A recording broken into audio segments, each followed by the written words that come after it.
أعوذ بالله السميع العليم من الشيطان اللعين الرجيم. بسم الله الرحمن الرحيم.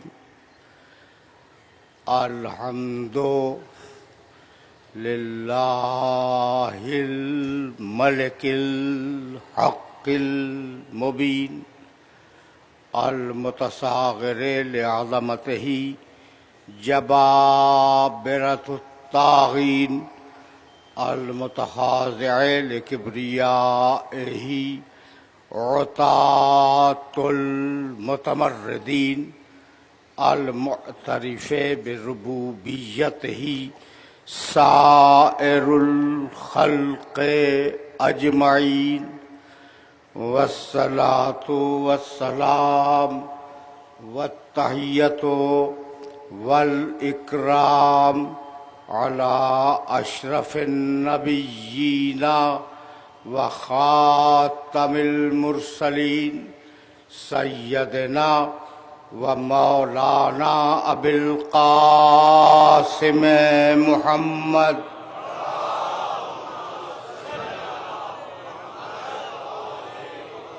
وأهل بيته الطيبين الطاهرين المعصومين المظلومين.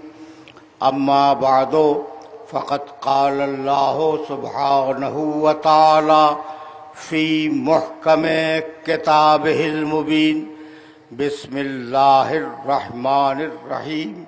سبح اسم ربك الأعلى الذي خلق فسوى والذي قدر فهدى والذي أخرج المرعى فجعله غثاء أحوى. الصلوات.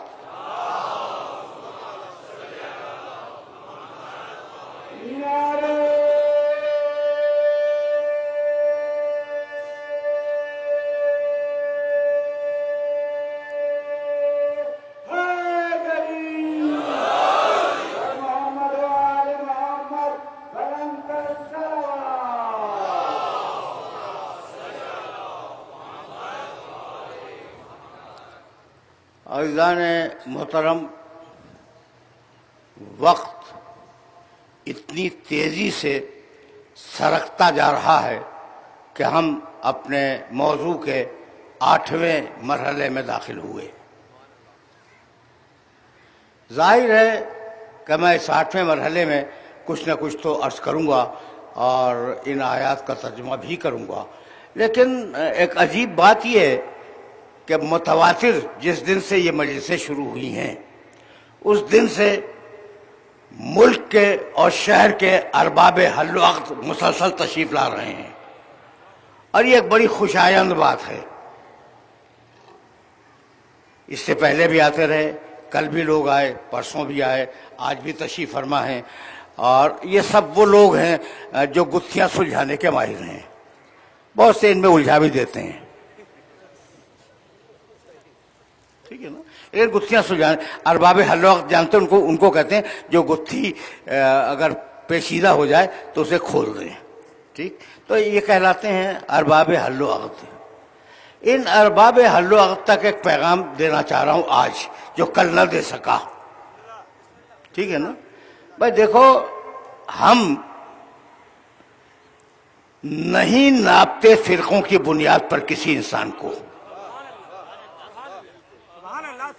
ہم نے کبھی کسی انسان کو فرقوں کی بنیاد پر تولا نہیں، ناپا نہیں. انسان ہے، میرے نبی کا ماننے والا ہے، میرے نبی کا چاہنے والا ہے.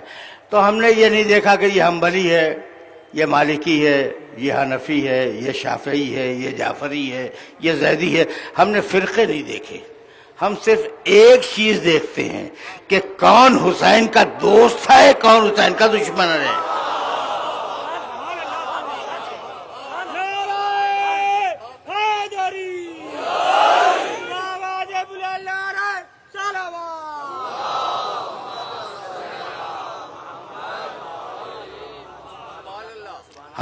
ہم اس سے زیادہ تو کچھ جانتے ہی نہیں. سمجھ رہے ہو نا بات کو؟ اچھا بھائی، تو اب یہ تو ایک جملہ تھا جسے تم جملے معترضہ کہہ سکتے ہو. اب واپس چلو، اس لیے کہ گفتگو کا 8واں مرحلہ ہے اور کچھ نہ کچھ تو تمہاری خدمت میں پیش کرنا ہے. بھائی بات یہ ہے کہ میں مسلسل سورہ اعلیٰ کی ابتدائی 5 آیتوں کی تلاوت کر رہا ہوں. بسم اللہ الرحمن الرحیم، سبح اسم ربک الاعلیٰ، اپنے رب اعلیٰ کے نام کی تسبیح کرو. یہ رب تمہارا اعلیٰ ہے. الذی خلق، یہ خالق ہے. فسوا، یہ تمہیں بہترین بنانے والا ہے. والذی قدر، اس نے تمہاری تقدیر معین کی ہے. ہدا، اور ہدایت بھی اسی نے کی ہے. بت پرستوں کے معاشرے میں جب اسلام آیا ہے، 365 خداؤں کے دور میں اسلام آیا ہے، تو بت پرستوں کے معاشرے میں اندیکھے اور انجانے خدا کو پہچانوانا آسان نہیں تھا. بہت توجہ رکھنا. دیکھو، وہ ان کے جو بت تھے نا، وہ دیکھے جا رہے تھے، نظر آ رہے تھے، ان کی ایک شکل و صورت تھی، اور محمد رسول اللہ جس خدا کو لے کے آئے اس خدا کا کچھ پتہ ہی نہیں کہ کیسا ہے نا. تو اندیکھے معاشرے میں، بھائی بہت توجہ رہے، اندیکھے معاشرے میں جس میں یہ خدا دیکھا نہیں گیا، اندیکھے خدا کو پہچانوانا آسان نہیں تھا. اس لیے قرآن نے ایک اصول تجویز کیا، اور وہ اصول یہ کہ بھائی ذات تو پہچانی نہیں جا سکتی، صفتوں سے پہچانو. ذات تو خدا کی پہچانی نہیں جائے گی، اور نہ پہچانی جا سکتی ہے، تو صفتوں سے پہچانتے رہو. اور بار بار صفت خالقیت پہ زور دیا کہ تمہارا اللہ وہ ہے جو تمہارا خالق ہے، تمہارا رب وہ ہے جو تمہارا خالق ہے، جو تمہیں بطن آدم سے لایا، جو تمہیں ماؤں کے ارحام کے اندر لے کے آیا. یہ بار بار قرآن مجید نے ریپیٹ کیا ہے. ریپیٹ کا لفظ میں نے سمجھانے کے لیے کہا، ورنہ قرآن مجید میں کوئی جملہ ریپیٹ نہیں ہے، ہر جملہ معنی دیتا ہے. یہ جملہ میں نے سمجھانے کے لیے عرض کیا تھا. اچھا بھائی، تو اب کہنے لگا کہ عجیب مرحلہ فکر ہے. میں یہ آیات پڑھ چکا ہوں، صرف سرنامہ کلام کو مربوط کرنے کے لیے ان آیات کو آپ کی خدمت پیش کر رہا ہوں. ایک آیت میں ارشاد فرمایا، والتین، بسم اللہ الرحمن الرحیم، والتین والزیتون وطور سینین وہذا البلد الامین لقد خلقنا الانسان فی احسن تقویم. ہم نے انسان کو بہترین بنایا. دیکھو احسان رکھ رہا ہے کہ ہم نے بہترین بنایا. دوسرے سورہ میں ارشاد فرمایا، بسم اللہ الرحمن الرحیم، هل أتى على الإنسان حين من الدهر لم يكن شيئا مذكورا إنا خلقنا الإنسان من نطفة أمشاج نبتليه فجعلناه سميعا بصيرا إنا هديناه السبيل إما شاكرا وإما كفورا. انسان پہ دور گزرا کہ وہ قابل ذکر نہیں تھا، پھر ہم نے اس انسان کو خلق کیا، ملے ہوئے پانی سے خلق کیا. من نطفت امشاج، ہم نے اسے خلق کیا امتحان لینے کے لیے، اور ہم نے اسے قوت سماعت دے دی، ہم نے اسے قوت بصارت دے دی. دیکھتے جا رہے ہو کس طریقے سے وہ تمہارے سلسلے میں تمہاری تخلیق پہ بات کر رہا ہے.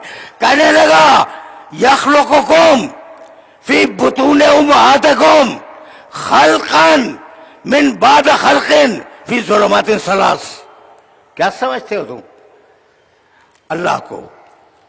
تمہاری ماں کے پیٹ میں 3 تاریکیوں کے پردے کے اندر تمہارا اللہ تمہیں خلق کرتا ہے. 3 تاریکیاں. یہ جب انسان بنتا ہے نا پیٹ میں، ماں کے پیٹ میں جب بنتا ہے، تو قرآن نے چیلنج کیا کہ 3 تاریکیاں. پہلی تاریکی وہ جھلی جو اس بچے کے اوپر ہے. دوسری تاریکی بتاؤ، ماں کا شکم جو اس کے اوپر ہے. تیسری تاریکی یہ کھال جو پیٹ کے اوپر ہے. تو 3 تاریکیوں کے اندر ہم نے تمہیں خلق کیا. وَيُصَوِّرُكُمْ فِي الْأَرْحَامِ كَيْفَ يَشَاءُ. اور اس نے تمہاری تصویریں بنائی تمہاری ماؤں کے پیٹ میں. اللہ سمجھو, میرا اللہ اگر سمجھ میں آ گیا تو پھر دنیا کی ہر چیز سمجھ میں آ جائے گی. یصورکم فی الارحام کیف یشاء, وہ تمہاری تصویریں بناتا ہے, تصویریں بناتا ہے تمہاری ماؤں کے پیٹ میں. کیف یشاء, جیسا اس کا دل چاہے ویسی تصویر بنا دی. ٹھیک ہے نا. کہنے لگا سورہ حشر میں هو اللہ الخالق الباری المصور, ہم مصور ہیں. کتنا زور ہے تصویر پہ. تو صفتوں کے ذریعے وہ سمجھا رہا ہے کہ میں کون ہوں. قرآن کا کمال یہ بھی ہے کہ اتنی صفتیں دے دی کہ کوئی صفت خالی نہ رہ جائے پروردگار کی ایسی جو قرآن میں موجود نہ ہو. تو اب روک رہا ہوں اس موقع پر, هو الذی یصورکم فی الارحام کیف یشاء, اللہ تمہاری ماؤں کے پیٹ میں تمہاری تصویریں بناتا ہے. ابھی دیکھو بھائی, ایک آدمی ابھی بہت دور سے تصویر بنا رہا تھا کیمرے سے, ابھی کچھ اور بھی آئیں گے اور وہ میری مجلس کو ڈسٹرب کریں گے تصویر بنا کر. خدا کرے کہ نہ آئیں. ہوتا ہے جناب, یہ بھی ہوتا ہے. اچھا, تو اب اس لیے کہ سلسلے فکر اگر ٹوٹ جائے تو بات کرنے میں مزہ نہیں ہے. اچھا بھائی, تو تصویریں بنا رہا ہے. دیکھو, چھوڑو ان مصوروں کو, آج کی فوٹوگرافی کی چھوڑو. وہ پرانے زمانے میں جب تصویر بناتے تھے تو مصور کو روشنی کی ضرورت ہوتی تھی. روشنی ہو جب تو تصویر بنائے. کینوس کی ضرورت ہوتی تھی. کینوس ہو جب تو پینٹ کرے. سمجھ رہے ہو؟ سبحان اللہ سبحان اللہ. تمہارا یہ تصویر بنانے والا ایسا ہے کہ روشنی میں تصویر نہیں بناتا, تاریکیوں کے 3 پردوں کے اندر بناتا ہے. سبحان اللہ سبحان اللہ. اور محمد و آل محمد سلمان. یہ کینوس پہ تصویر نہیں بناتا, پردے آپ پہ بناتا ہے. تم تصویر بناؤ بے جان, وہ تصویر بنائے جاندار. یہاں تک میرے ساتھ آ گئے ہو نا آرام کے ساتھ, اور سوچ رہے ہو کہ یہ ہو کیا رہا ہے. بھائی اللہ کا ذکر ہو رہا ہے, سوچتے رہو. سوچتے رہو, اللہ کا ذکر ہو رہا ہے. اچھا بھائی, تو اللہ تصویر بناتا ہے. اچھا ایک بات سنو, اور کبھی کبھی تم تو عادی ہو نا 30 35 40 سال سے میرے طریقہ کلام سے, کبھی کبھی مجھے آزاد بھی چھوڑا کرو کہ جو دل میں آ رہا ہے وہ کہہ دوں.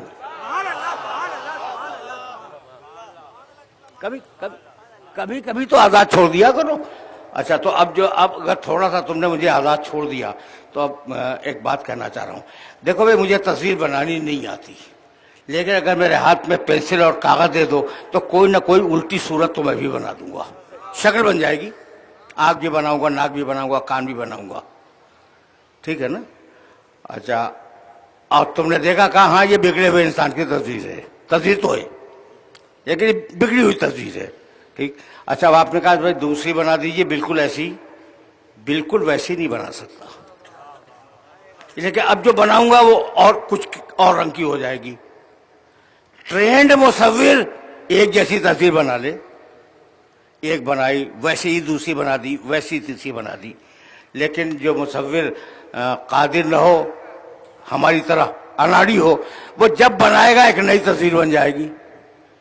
تو عجیب مصور ہے کہ کروڑوں بنا دیے, کروڑوں بنا چکا, خربوں بنائے گا, اور نہ آنکھ سے آنکھ ملتی ہے, نہ کان سے کان ملتا ہے, نہ زبان سے زبان ملتی ہے, نہ نظر سے نظر ملتی ہے.